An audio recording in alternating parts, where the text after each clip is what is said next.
I've been out at a party with my wife and I'm out there talking, telling jokes, I'm really lighting it up, and my wife starts giving me one of these, one of those, and then, one of these guys, and then, one of these guys.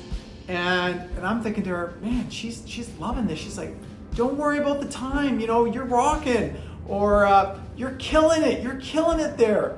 Keep on going. And as you can imagine, there's a little bit of disagreement in our couple signaling and communication. So I'm going to talk about couples and money and how we can communicate better and just overall be better with our money with our spouse. So, number one is secrets. And I bet you when you were younger and you're dreaming about, I'm going to be with somebody, they're going to be, whatever attributes, I bet you one of them was that they're going to keep a big financial secret from me. And similarly, you probably didn't think you're going to keep a big financial secret from your spouse. And so I would say that all secrets eventually come out, right? Like no matter what the secret is, eventually it sees the light of day. And so it's much better if you say to your spouse or significant other, hey, listen, I've got credit card debt, I've got some, I've been gambling, or whatever the secret is, you want to be the one delivering it versus them finding it out, because then they're like, oh, you're admitting it versus them catching you. And so that's going to be, hey, I'm a realist. When you tell it, it's going to be awkward. It's going to be a painful period of time, but it's going to be a lot less than if they discovered on you. So that's number one. Number two is tone.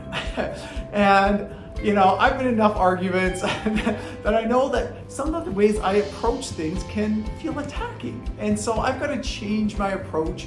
And so, if I use who or what statements, like those are a lot easier, and those feel like I'm being inquisitive versus why, did statements, right? And so I think our tone and the type of questions that we're using is going to have a big effect with somebody, and it's going to lead to better communication with our spouse, and they're going to be more open, and it's back and forth. I also think if we keep the conversation in the future, right? Like we're focusing on our future goals versus like you're spending this now versus, hey, our future, we want to retire. How are we going to get there? Are we going to have to make some cuts now? And so I think that's going to be really helpful.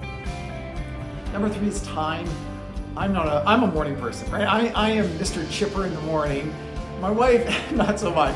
And in the evening, I'm Mr. Grumpy Pants. I do not like talking about stuff in the evening.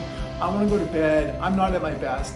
And so my wife and I, after many years of trial and error, have discovered lunchtime is great. So sometimes I'll go home from lunch and we'll have a conversation about if we're arguing or whatever it is, or I'll have a call at lunchtime, because that's when we're both at our best versus me like trying to describe something in the morning or her wanting to discuss it at nighttime. And number four is I'd have a meeting every, regularly. Let's keep this going, and just the two of you getting out somewhere, going over all your, financial goals and dreams, where you are, where stuff's happening, and just having like a shareholders meeting, right? It's like a couple shareholders meeting. I think that'd be really productive. I hope you like those. If you have some tips for me, I'd love to include them in a future video.